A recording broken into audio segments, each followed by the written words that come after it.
आज की दुनिया में ताकत सिर्फ फौजों या हथियारों से नहीं मापी जाती।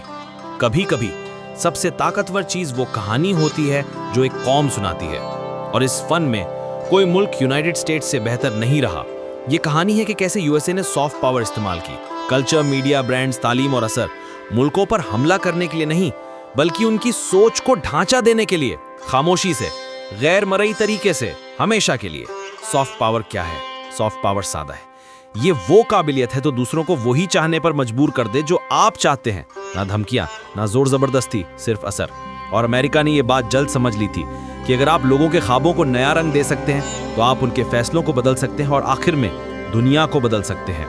एक सदी से ज्यादा हॉलीवुड अमेरिका का सबसे बड़ा हथियार रहा है। फिल्मों के जरिए दुनिया ने अमेरिका को हीरोज की जमीन, आजादी, इंसाफ और लामहदूद इम्कानात की जगह देखा। काउबॉय, सुपर हीरो, सिपाही, ख्वाबों को पूरा करने वाले वो किरदार जिन्होंने दुनिया को सिखाया कि अमेरिकन जिंदगी कैसी होती है। हर धमाका, हर इश्क की दास्तान, हर जीत स्क्रीन पर एक गैर मरई पैगाम लेकर आई। अमेरिका हमेशा अच्छे लोगों के साथ है। ये सिर्फ एंटरटेनमेंट नहीं था, ये अमेरिकन लाइफस्टाइल की आलमी एडवर्टाइजिंग थी। फिर आई American music, jazz, rock, hip hop, pop, Elvis से माइकल जैक्सन, एमिनेम से बियॉन्से तक। इन आर्टिस्ट ने सिर्फ गाने नहीं बेचे, उन्होंने स्टाइल, रवैया, बगावत और एक नई पहचान बेची। अमेरिकन म्यूजिक कूल की आलमी जबान बन गई। यूरोप के नाइट क्लब्स, एशिया की शादियां, अफ्रीका के रेडियोस, सब अमेरिकन धुनों पर झूमते हैं। जब आपका संगीत दुनिया पर हावी हो जाए तो आपकी सकाफत खुद ब खुद उसके पीछे चली आती है। अगला नंबर था ब्रांड्स का। ये सिर्फ लोगो नहीं, ये निशान बन गए। Coca Cola, McDonald's, Nike, Apple, Google, इन कंपनीज ने सिर्फ प्रोडक्ट्स नहीं बेचे, इन्होंने एक नया तर्ज जिंदगी बेचा। कायरो का एक जवान नाइकी चाहता है, इंडिया का स्टूडेंट आईफोन का ख्वाब देखता है, ब्राजील का मजदूर स्टारबक्स जाना चाहता है। एक भी सिपाही भेजे बगैर अमेरिका हर घर में, हर दुकान में, हर जेब में दाखिल हो गया। यही सॉफ्ट पावर की सबसे मजबूत शक्ल है।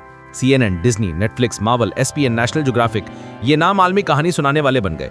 और जो भी कहानी सुनाता है वो दुनिया की राय को असरअंदाज करता है। अमेरिकन न्यूज चैनल्स ने आलमी वाकयात को फ्रेम किया। अमेरिकन डॉक्यूमेंट्रीज ने आलमी सोच को शक्ल दी। अमेरिकन कार्टून्स ने बचपन को तलाशा।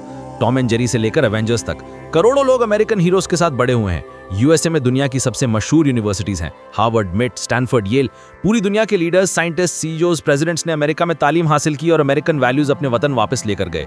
जब दुनिया के सबसे ज़हीन लोग सीखने के लिए एक मुल्क जाते हैं तो वो मुल्क दुनिया का दिमाग बन जाता है। यूएस सॉफ्ट पावर सिर्फ कल्चर पर नहीं रुकती, वो आपकी जेब में मौजूद डॉलर में रहती है, आपके फोन के ऑपरेटिंग सिस्टम में है, वो वेबसाइट जिन्हें आप इस्तेमाल करते हैं, वो फिल्में जो आप देखते हैं, वो म्यूजिक जिसे आप पसंद करते हैं।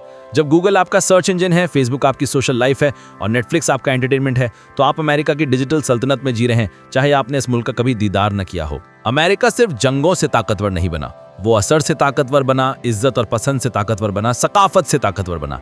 यह है असल सल्तनत जो जमीन पर नहीं बल्कि ख्यालों पर कायम हुई। जब तक लोग कोक पिएंगे, मार्वल देखेंगे, आईफोन्स इस्तेमाल करेंगे, इंग्लिश सीखेंगे, अमेरिकन म्यूजिक सुनेंगे और अमेरिकन ड्रीम का ख्वाब देखेंगे, यूनाइटेड स्टेट्स दुनिया की सबसे असरअंदाज कौम रहेगी। जोर से नहीं बल्कि सॉफ्ट पावर से। The invisible force that controls the world.